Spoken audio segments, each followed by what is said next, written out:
Assalamualaikum warahmatullahi wabarakatuh. Di sini kami dari kelompok 4 Perencanaan Strategi Genap akan mempresentasikan hasil diskusi kelompok kami tentang menilai lingkungan untuk mengidentifikasi strength, weakness, opportunities, dan threat. Jadi tujuan dari menilai lingkungan untuk mengidentifikasi SWOT ini adalah suatu perusahaan dengan menilai lingkungannya akan mendapatkan strength, weakness, opportunities, dan threat. Dari SWOT itu dia akan dari SWOT itu akan digunakan untuk mengambil sebuah keputusan, dan juga keputusan yang diambil akan diarahkan dengan analisis SWOT itu. Jadi keputusan diambil tidak melenceng dari strength perusahaan, weakness, opportunities, dan threat. Lalu dari strength, weakness, opportunities, dan threat itu ada dibagi jadi dua. Strength dan weakness itu strength dan weakness itu melihat dari kapasitas internal. Jadi bagaimana kapabilitas perusahaan dalam mengayomi lingkungannya. Itu yang kedua itu ada opportunities dan threat itu melihat dari respon dari eksternal. Itu dia tuh melihat apakah dampak yang ditimbulkan dan juga manfaat yang ditimbulkan dari suatu kebijakan, yang apabila suatu kebijakan diberlakukan itu sifatnya dari opportunities dan threat itu kapasitasnya dari eksternal. Jadi intinya untuk perencanaan strategik itu yaitu perlu kecocokkan antara kapasitas internal dan juga keinginan yang diinginkan oleh eksternalnya. Ya, selanjutnya itu hasil yang diharapkan. Sebenarnya untuk yang hasil yang diharapkan ini lebih kepada bagaimana suatu perusahaan itu mengatasi ancaman dan juga opportunity yang dimiliki serta kelemahan yang dimiliki perusahaan. Jadi untuk hasil yang diharapkan ini perusahaan itu harusnya dapat mengubah challenge atau tantangan dari yang dimiliki menjadi kesempatan, dan juga meminimalisir dari kelemahan dan juga meningkatkan kekuatan dari perusahaan tersebut. Bagaimana caranya? Itu dengan melakukan analisis SWOC atau SWOT. Bedanya itu di challenge atau threat. Jadi dengan analisis ini yang lebih penting lagi sebenarnya adalah diskusi. Jadi di mana para pemangku kepentingan ini harus berdiskusi, harus duduk satu meja itu untuk membahas apa saja yang dibutuhkan oleh perusahaan, apa saja yang menjadi kelemahannya, dan apa juga yang menjadi kesempatan atau opportunity-nya. Di situ dengan adanya diskusi itu lalu akan tercipta keputusan yang berdasarkan pada SWOT tadi. Jadi untuk keputusan yang diambil itu tidak sembarang keputusan karena telah didiskusikan melalui analisis SWOT tadi. Jadi dengan diskusi ini maka dapat didapatkan hasil, sehingga setiap orang itu akan tahu apa yang harus individu lakukan, apa yang harus grup lakukan, dan apa juga yang harus pimpinan lakukan. Jadi di situ semuanya akan tercatat dan melakukan pekerjaannya dengan baik sehingga mendapatkan hasil yang diharapkan. Ya, selanjutnya adalah keuntungan. Jadi untuk keuntungan di sini hal yang paling penting untuk digarisbawahi adalah baik untuk mendapatkan keuntungan yang baik adalah bagaimana suatu perusahaan itu melakukan penilaian atau analisis yang baik terhadap lingkungannya. Jadi dengan analisis yang baik itu perusahaan akan mendapatkan keuntungan. Nah, untuk jenis keuntungan ini, kalau untuk suatu perusahaan atau organisasi itu keuntungan yang paling baik adalah bagaimana organisasi itu dapat bertahan atau dapat efektif atau dapat maintain untuk waktu yang lama, karena jarang ada banyak organisasi yang dapat bertahan untuk waktu yang lama. Itu keuntungan yang lainnya itu biasanya didapat itu dari percakapan atau diskusi. Jadi dari diskusi tadi akan mendapatkan keuntungan, yaitu tadi analisis SWOT. Yang berdasarkan analisis SWOT tadi akan mendapatkan keputusan atau kebijakan yang berdampak pada kemajuan organisasi itu. Jadi untuk yang paling penting yang digarisbawahi lagi yaitu keuntungan yang diambil dapat dicapai dengan adanya percakapan atau diskusi dari para pemangku kepentingan. Lalu dari artikel yang dirujuk ada 10 kategori dari dorongan atau tren kepentingan tertentu yang saling terhubung untuk organisasi. Jadi di sini ada 10 poin, di mana 10 poin ini saling terhubung terkait untuk hal bagaimana suatu organisasi mendapatkan keuntungan. Jadi yang pertama itu ada kerumitan sosial dan organisasi. Jadi di sini kerumitan sosial atau struktur sosial dan juga struktur organisasi itu berpengaruh terhadap keuntungan yang dicapai. Jadi apabila struktur organisasi mendukung, namun ke struktur sosialnya tidak mendukung, maka maka keuntungan yang didapat oleh suatu organisasi tentu saja akan sulit untuk dicapai. Begitu pula sebaliknya. Lalu yang kedua ada reformasi dan pertemuan baru di pemerintahan dan peningkatan interaksi antar publik, swasta dan sektor non-profit. Kalau yang kedua ini terkait birokrasi yang ada di pemerintah. Jadi bagaimana proses-proses administrasi yang berhubungan dengan birokrasi itu mempengaruhi dari keuntungan yang didapat oleh suatu organisasi. Lalu yang ketiga itu perubahan tingkat teknologi. Ya seperti kita tahu ya, untuk teknologi itu selalu berubah. Jadi di sini organisasi itu dituntut untuk selalu mengikuti perkembangan zaman atau perkembangan teknologi, sehingga dengan perkembangan teknologi ini organisasi dapat memanfaatkan perkembangannya sehingga dapat memberikan keuntungan. Lalu yang keempat ada kenaikan ragaman tenaga kerja dan warga negara. Dari kenaikan ragaman tenaga kerja dan warga negara ini kita tahu Indonesia itu terdiri dari berbagai macam suku, agama, dan budaya, itu sangat berpengaruh terhadap keuntungan organisasi, di mana suatu organisasi ini harus bisa menyatukan seluruh perbedaan yang ada di warga negara atau khususnya itu tenaga kerja yang dimiliki organisasi, sehingga mereka menjadi satu suara, dan juga apabila sudah satu suara maka keuntungan yang dicapai itu akan lebih mudah.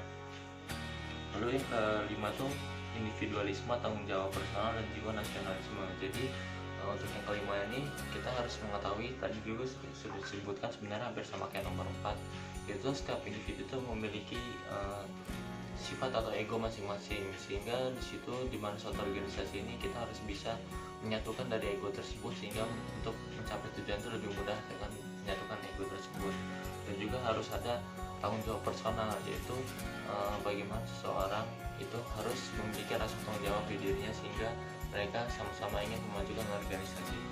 Lalu yang keempat itu ada kualitas hidup dan lingkungan. Yang ketujuh ada kualitas untuk legitimasi dan perubahan dalam American Dream, itu khusus di Amerika.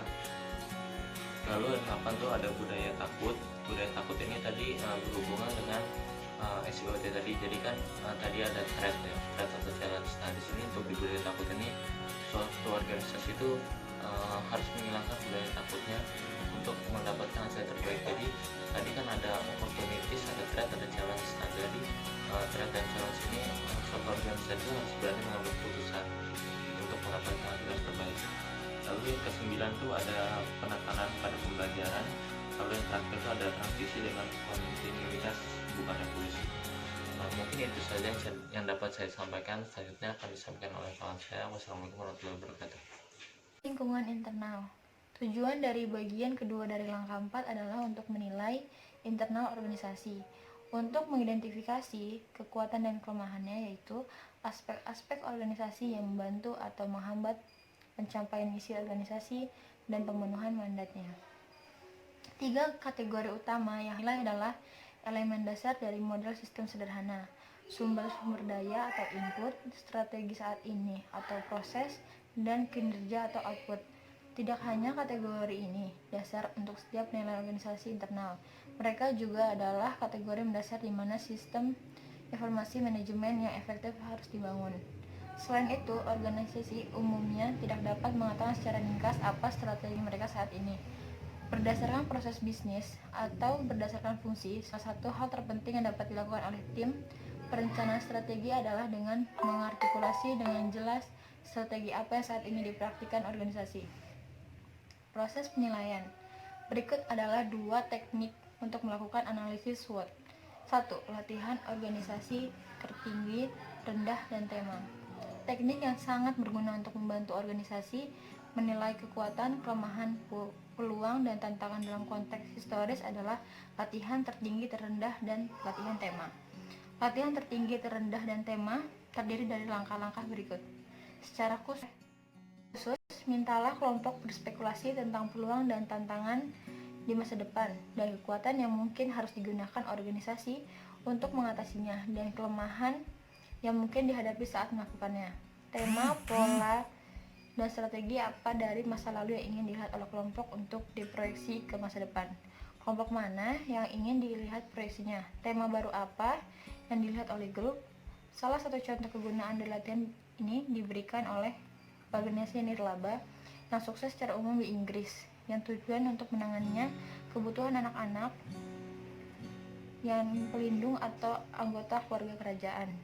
Tim manajemennya menyadari berbagai hasil dari latihan ini, bahwa organisasi hampir selalu berkinerja lebih baik ketika melakukan perencanaan yang cermat, memperhatikan kepentingan pemangku kepentingan utama, dan memanfaatkan peluang. Sebaliknya, itu kurang baik ketika terjebak dalam manajemen krisis, gagal untuk memperhatikan kepentingan pemangku kepentingan utama, dan gagal untuk menghadapi tantangan ke depan. Dengan demikian, latihan memperbarui komitmen manajemen terhadap perencanaan strategi dan membantunya fokus pada beberapa kekuatan, kelemahan, peluang, dan tantangan utama terkait dengan masalah kepentingan. 2. Teknik kartu salju. Teknik kartu salju adalah kelompok yang sederhana namun efektif untuk mengembangkan daftar kekuatan, kelemahan, peluang, dan tantangan, juga disebut sebagai teknik bola salju. Metode yang menggabungkan brainstorming yang menghasilkan daftar panjang jawaban yang mungkin untuk pertanyaan tertentu dengan langkah mainstream di mana jawaban dikelompokkan ke dalam kategori sesuai tema umum. Masing-masing jawaban kemudian ditulis pada kartu putih atau disebut kartu salju. Berikut adalah pedoman untuk menggunakan teknik kartu salju. 1. Pilih fasilitator. 2. Bentuk kelompok yang akan menggunakan teknik. Ukuran kelompok yang ideal adalah 5 hingga 2 orang, tetapi teknik ini bisa lebih efektif dengan sebanyak 15. 3. Mintalah anggota kelompok duduk di sekeliling meja di ruangan yang memiliki dinding terdekat tempat kartu salju dapat dipasang. 4. Fokus pada satu pertanyaan masalah. Biasanya seluruh proses akan diulang sebanyak 4 kali dalam analisis SWOT. Sekali untuk kekuatan, kelemahan, peluang, dan tantangan, atau Anda dapat memilih untuk menganalisis kekuatan, kelemahan, itu ke dalam. 5. Mintalah peserta untuk melakukan brainstorming. Banyak mungkin ide dalam menghadapi pertanyaan dan cara dalam berpikir pribadi mereka.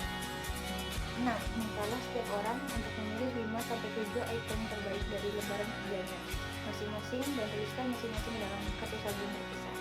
7. Kumpulkan kartu dan pasangkan satu persatu yang di dinding. Susun kartu dengan tema yang menjadi satu. Contoh analisis SWOT. Analisis SWOT mencatat implikasi spesifik untuk perumusan masalah strategis dan strategi efektif serta indikasi tindakan yang mungkin diperlukan sebelum akhir proses perencanaan strategis. Salah satu fitur menarik dari analisis SWOT yaitu adalah kekuatan dan kelemahan yang seringkali dianggap mirip satu sama lain. Artinya, kekuatan terbesar organisasi juga bisa menjadi kelemahan terbesarnya. Demikian juga peluang dan tantangan yang dihadapi suatu organisasi seringkali serupa satu sama lain. Proses perencanaan strategis di Project for Pride in Living atau PPL menghasilkan contoh daftar SWOT sebagai berikut. Dalam indikator kekuatan, kelompok perencanaan PPL mengidentifikasi kekuatan yang kuat. PPL dapat membangun kekuatan-kekuatan itu untuk meningkatkan kemampuan organisasi untuk memenuhi misinya, memenuhi mandatnya, dan menciptakan nilai publik. Dalam indikator kelemahan, kelompok perencanaan juga mengidentifikasi serangkaian kelemahan yang signifikan, meskipun biasa atau dapat diatasi. Peluang sangat membantu untuk pemenuh harapan dan sebagai penyebab oportunisme. Kemudian tantangan. Daftar tantangan sangat besar dan seringkali lebih spesifik daripada daftar peluang. Dan seperti yang diharapkan, banyak tantangan mencerminkan peluang. Baiklah, selanjutnya yaitu pedoman proses. Salah satu hal khusus perencanaan strategis adalah perhatian yang diberikannya kepada lingkungan eksternal dan internal, digabungkan dengan perhatian pada manajemen dan misi organisasi. Penilaian eksternal dan internal memberikan organisasi perasaan yang jelas tentang situasi saat ini dan meletakkan dasar untuk mengidentifikasi isu-isu strategis dan mengembangkan strategi dalam 2 langkah berikutnya. Seperti yang dikatakan oleh strategi militer Tiongkok kuno Sun Tzu 1991, tanpa pemahaman mendalam semacam ini, Sebuah organisasi kemungkinan besar akan terus terancam, dan tentu saja perubahan besar yang berhasil akan sangat tidak mungkin. Adapun pedoman proses berikut ini yang dapat membantu ketika organisasi melihat lingkungan eksternal dan internal. Yang pertama, ingatlah bahwa yang lebih sederhana cenderung lebih baik. Prosedur yang sangat rumit, panjang, dan terkuantifikasi untuk penilaian eksternal dan internal cenderung mengusir pemikiran strategis. Yang kedua, organisasi mungkin ingin meninjau misi dan mandatnya, analisis pemangku kepentingan. Yang ketiga, pertimbangan untuk menggunakan teknik kartu salju dengan tim perencanaan strategis untuk mengembangkan daftar kekuatan, kelemahan, peluang, dan tantangan. Yang keempat, selalu berusaha membuat tim perencanaan strategis untuk mempertimbangkan apa yang terjadi di luar organisasi sebelum mempertimbangkan apa yang terjadi di dalam. Yang kelima, sebagai bagian dari diskusi tentang daftar SWOT, tim perencanaan strategis harus mencari pola tindakan penting yang dapat diambil segera dan implikasi untuk identifikasi isu-isu strategis.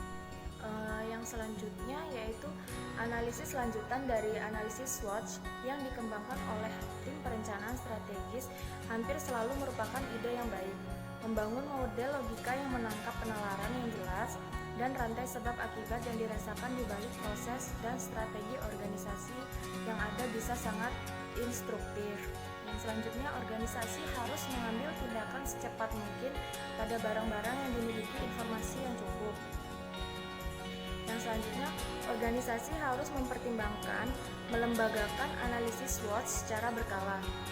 Cara paling sederhana untuk melakukan ini adalah dengan menjadwalkan pertemuan berkala dari tim perencanaan strategis, katakanlah sekali atau 2 kali dalam setahun, untuk terlibat dalam latihan kartu salju, yaitu mengembangkan daftar SWOT yang dapat menjadi dasar untuk diskusi. Yang terakhir, organisasi mungkin ingin membuat berbagai skenario untuk membantunya mengidentifikasi SWOT. Keuntungan dari pendekatan ini yaitu bahwa cerita yang disulap oleh skenario dapat membantu banyak orang membayangkan masa depan dengan lebih baik.